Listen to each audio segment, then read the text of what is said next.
What up, y'all? Corey here. On this episode of The Health Hustle, we're going to be talking about how to turn a cold lead into a warm lead. Because if we know anything about people and prospecting and lead generation, is people want to know, like, and trust you before they'll ever actually work with you. And just as a quick story as to how I've been able to use the system that we're going to go through today to do it in my own life is I've been creating content on LinkedIn for quite some time now. It is really top of funnel for me, and it's an opportunity to reach out to people that I potentially want to work with.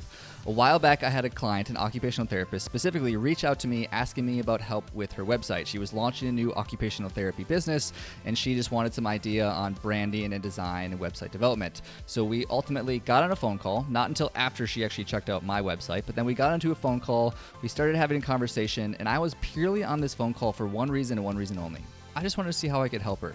Through this conversation and multiple conversations later, it wasn't just the first phone call, eventually we decided to work together. But that wouldn't have been made possible if I wasn't doing the three things that we're going to get into today, which is basically attention, capture, and nurture. And those are really the fundamentals of lead generation and how to turn somebody from a cold lead into a warm lead. And so let's get into it.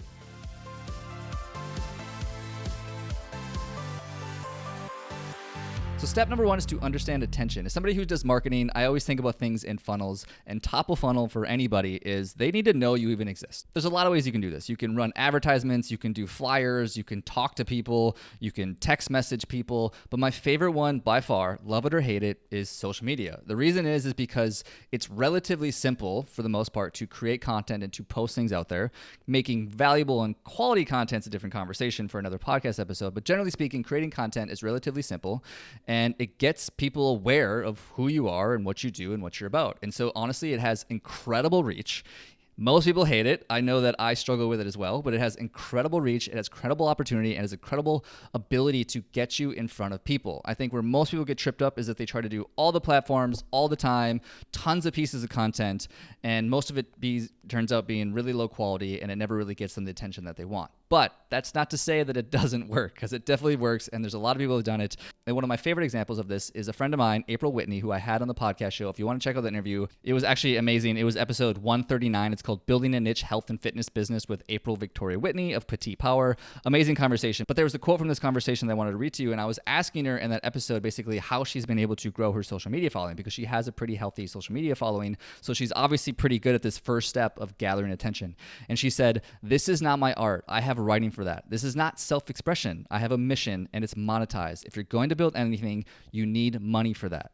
And so this is the way I think most business owners should honestly look at their social media platforms, is that we try to go into it of this combination of doing the things I love and I'm passionate about and I'm very creative outlet while also trying to run a business. And unfortunately, those things kind of compete with each other. If you're only talking about your art or your creative outlet, that's not a great way, honestly, to build a business. The content that's often most valuable and most useful from a business standpoint is often the same content that gets really no likes or no engagement, right? Those are two different goals. If your goal is to get a lot of likes, a lot of comments, a lot of engagement, then you're trying to create something clever, unique, fun, oftentimes funny, totally valuable things to a lot of people. But if your goal is to build a business, you're obviously going to have different goals and different metrics that you're tracking, whether it's people DMing you or is this actually adding money or revenue back into your business. And so I think it's really important to understand social media or top of funnel or attention for what it is.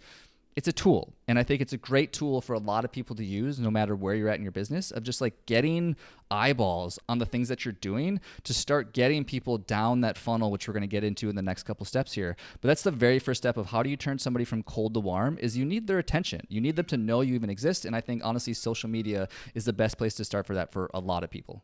All right, step number 2 is you need to capture that attention. This is actually the step I see most people mess up. They're pretty good at creating content. They're very consistent. They're engaging with their audience. They get comments. They get in the DMs. They're really just like doing the upfront, top of funnel type things because they know it's important to their business.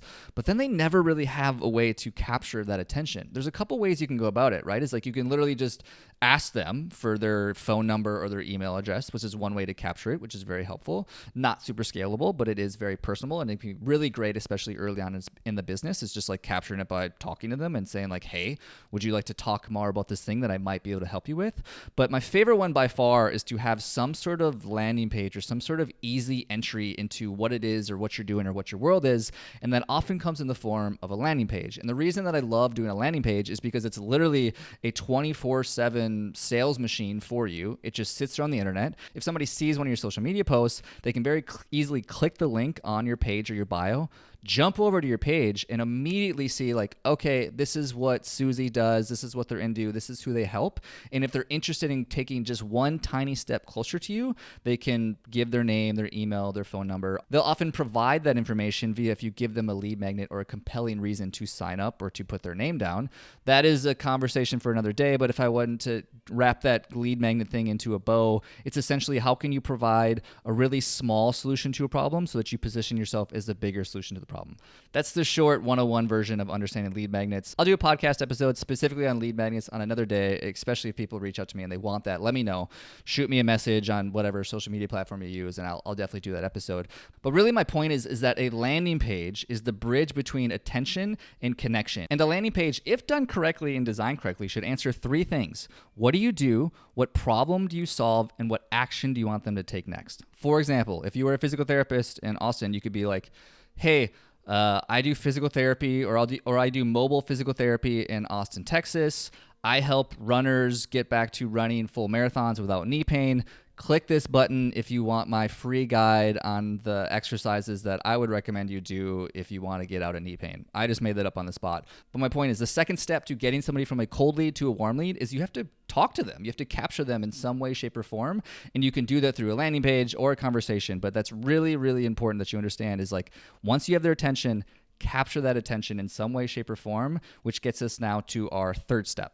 All right, the third step is to nurture somebody. And this is arguably the most fun step because it's the most human step, I guess you could say, is that this is your opportunity to really get to know somebody and to provide as much value to this person as humanly possible. The example that I love to use is that nobody, intelligent anyways, marries somebody on the first date.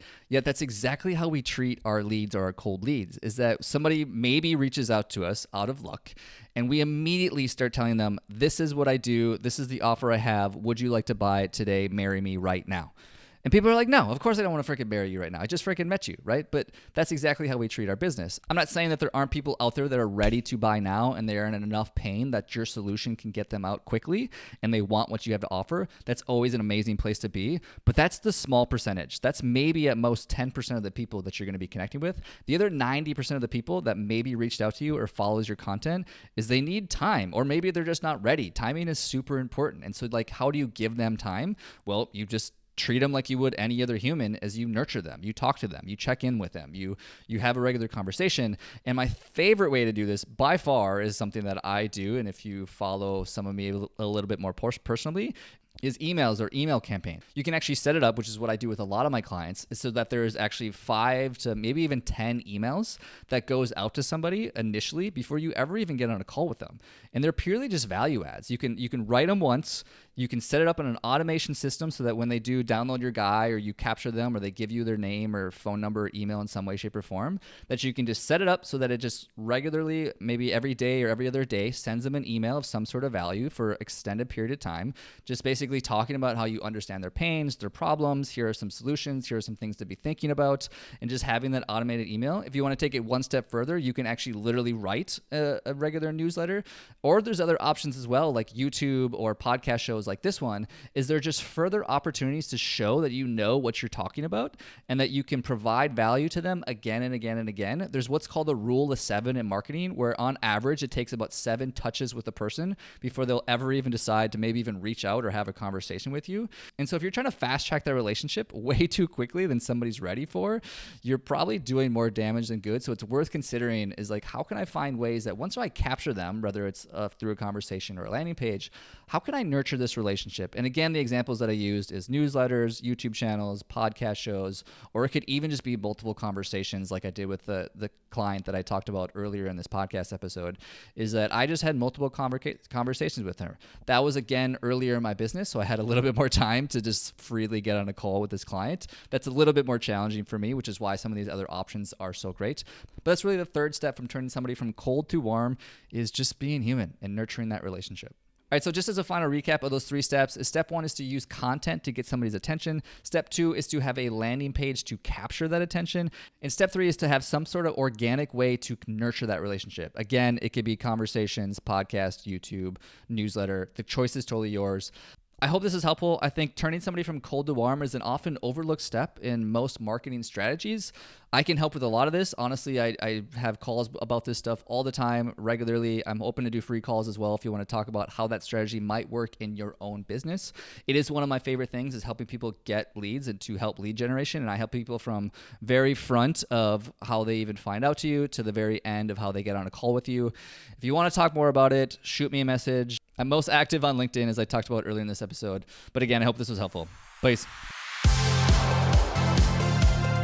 Hey friend, thanks for listening to the show. And if you have any feedback for me about the show or any other guests that you'd want to see in the show, definitely shoot me a message. I love engaging with my audience and figuring out how I can provide the best value possible to the people listening to this show. Before you go, I only have one ask of you, and that would be to check out my 3 Tips Tuesday newsletter. It's 3 marketing tips every Tuesday specifically for the health and fitness entrepreneur to help them attract new leads. If you press the link in the description, it'll take you directly to the archive of all my previous newsletters, and you can decide for yourself if it's something for you. If you end up finding it helpful, you can just sign up for the newsletter and you'll get it in your inbox every Tuesday. Thanks again, and keep hustling, my friends.